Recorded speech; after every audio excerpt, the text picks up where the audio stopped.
विशालवदनं घोरं मुक्तकेशीं चतुर्भुजं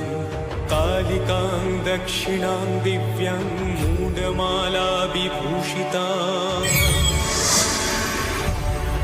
महामेघप्रभं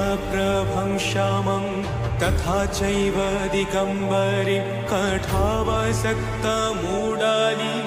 कलध्रुधीरचर्चिता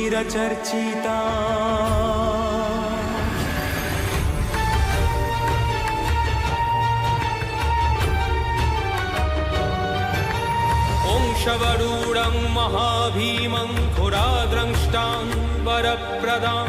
हस्ययुक्तं त्रिनेत्रं च कपालकत्रिकाकरां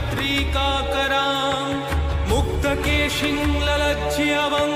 पिबन्तीं रुधिरं मुहुः चतुर्बाहु समायुक्तां वराभयकरं स्मरेत् चतुर्बाहु समा